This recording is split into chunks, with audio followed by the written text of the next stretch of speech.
Hey guys, it's Tiny Tom Logan back with another video for you, and today we're going to be taking a look at the quirky layout Fractal Torrent. I will say though, this is probably one, gauging by the title because I have already tested it, that you may want to stay tuned for, because this little thing was very, very surprising, despite the fact that it's a layout that some of you may not have seen for a long time or at all, because it kind of makes me think of old school cases mixed with some new school ideas. And it's put a grin on my face.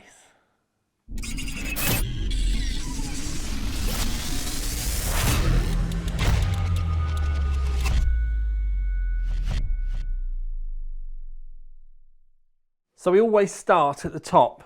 Now I've laid it over just so that I can show you easier, but we have headphone and microphone, USB 3x2, plus there is a C port as well.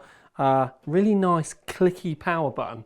It's really pleasant, that, and a reset switch. But the reason why we're also up here is because if you undo a couple of the thumb screws around the back, you can remove the solid roof panel. And it's so strange not to see vents and stuff up there, but it's because the power supply is in the roof. It does mean, because the power supply is in the roof, there are vents up there as well. So you do have the power supply pulling air out from inside the case. Now I know a lot of you are going to panic about that, and is my power supply going to overheat? And power supplies are so efficient nowadays. Unless you've got a really bad one, you have nothing to worry about. And normally, if you've got a really bad one, the fan's just going to spin a little bit more. So wouldn't worry about it too much. Don't factor in your power supply as being part of the airflow. It's really not needed. They shouldn't be spinning that much. But you can see we've got a fair amount of room up here for cabling. There is this open section here as well for if you're running radiators and things like that, and you have an end tank, or extra hoses and stuff. So you do have some open area here for options for that. That's something to kind of keep in mind. But to be honest with you, as you'll see later on, I think this might not be something that a lot of water coolers are going to end up buying, but that's not in a negative way. The front is actually quite striking, and the mix of the white and silver I actually really like. But it does personally make me want to mod the bejesus out of these vents, because I think they could look cool in loads of different colours. I can already hear Dave Alcock shouting at the screen that they should be orange. I'd obviously say candy red. The front is actually really easy to remove, and on the other side of it there is a removable mesh panel. And this front, despite it being all plastic, actually has a fair bit of weight to it. The fact that they've managed to add weight to it so it feels strong, but also make it easy to remove, I actually think it's a bit of a masterstroke. Now you can see in the front here, you've got the 280mm fans. These spin up to 1600 RPM. There are 3 other 140s in the bottom. They're the only fans that you get in the case. There's no rear fan or anything. The only other thing that we need to talk about at the front is the mesh panel. Now this is how you do it. This is the mesh dust filter for the entirety of the underside of the case. Both of these sets of fans are intake, and it's one of the reasons why it's fairly cool, pun not intended, for air cooling. In the box you do also get a set of fan brackets for the front of the case, so that you can fit 120mm or 140mm fans.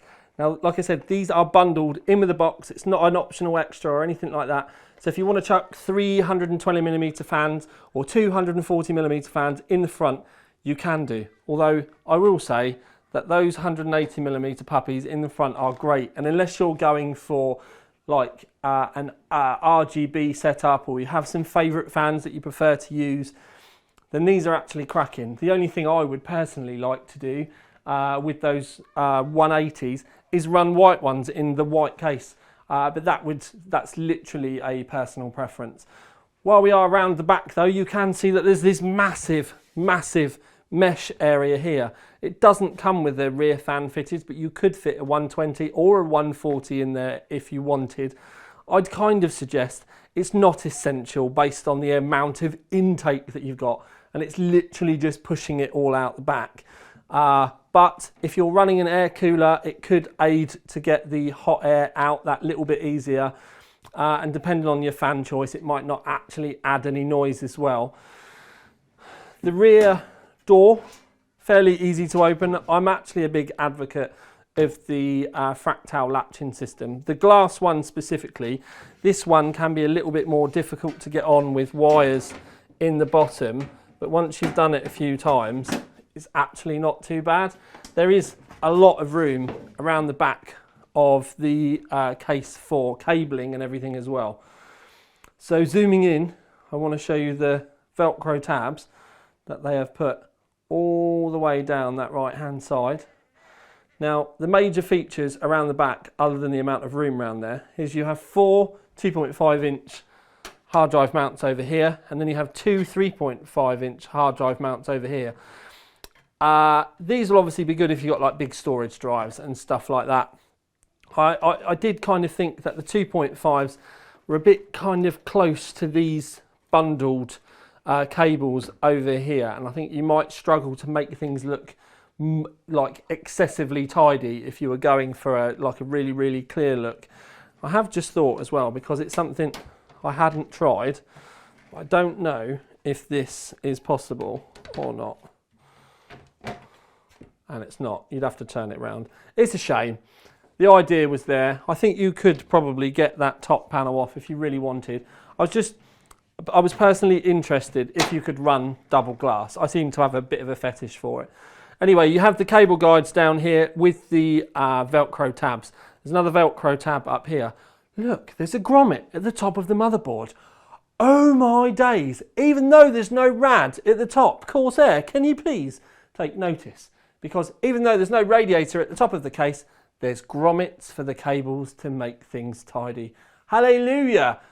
The Fractal team actually think about the way things are going to look when they get built. I shouldn't be saying these things in this day and age, but please post underneath if you get the reference. Anyway, you've got 3 other grommets down the side, and then down the bottom here, there is a large, and I do mean large, fan hub.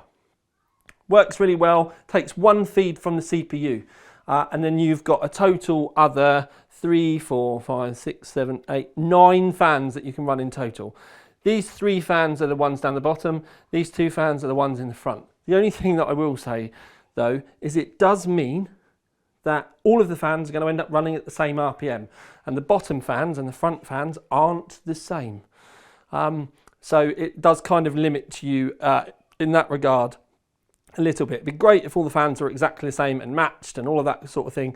It's just something that you may want to consider. I've got it wired straight into the CPU fan header, and for our testing, I'll explain to you in a minute, because it doesn't really affect that. We only changed the case fan speed, so that's why I did it, so that we could set them all. But anyway, so then around to the lovely glass window on the other side. And it would help if I moved the camera, because I'm such a professional, aren't I? So the lovely glass window on the other side, framed at the top and the bottom in white, and I have just popped off the rear tab, which does just push straight back on again. So that was actually kind of nice. I left it. I'll leave it in the outtakes. Not in the outtakes, it will stay in the main edit. So in the main area, cavernous amounts of room in there. You could get humongous graphics cards in there. I don't know a graphics card, that would be too long for this case. But the 3 fans in the bottom that are feeding the air for that graphics card are those 3 140s. You can change them for 120s if you wish. You can put 180s in the bottom if you wish. All of the mounts are there, but these are the ones that came fitted. This is the non-RGB case. They do RGB models should you want them. I personally would say I would have gone for RGB, but I think I would have loved to have seen white fans with the RGB on it, and that would have been kind of the ultimate take.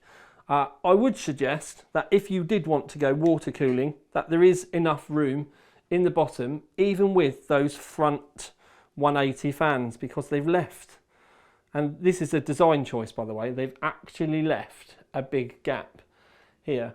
So you could easily get a chunky radiator in there. The other thing I will say is, even with the 180s fitted, if we have a look down at the bottom, this is the back of the motherboard tray.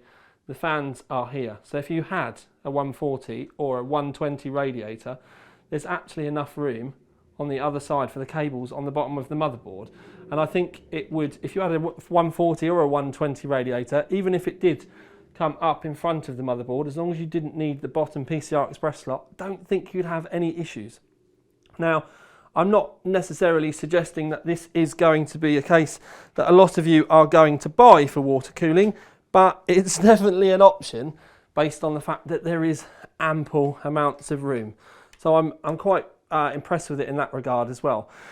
Because of the extra mounts that you can get for the front, it does mean that you can have a radiator in the front and in the bottom if you wanted.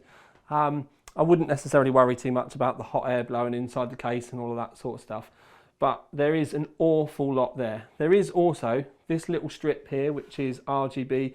You can plug it into your motherboard header outputs if you want. If you need more than one, don't forget you can get splitters and all that sort of stuff. Now, in our testing, what we do is we set the GPU speed fan on it to 60%. The CPU cooler is literally set to, it has a 9-volt power limiter on it. So it's wired directly to a SATA cable with a 9-volt step down on it. So these two fan speeds do not change. The only thing we do is change the fan speeds of the case itself. And we do a max speed run. Then we do another one where we turn them both down to 1000 RPM. We turn them down a full other amount, and we do 600 RPM run, which if you think everything inside's being stressed out, but we do 600 RPM runs. It's very stressful. It's not the sort of thing that you do at home. It normally trips up a lot of cases. The results on this case were outstanding. So as I've said, the results on this were outstanding. Now, the 340mm fans clearly made an impression with the graphics card temperatures, and we test the CPU and the GPU separately.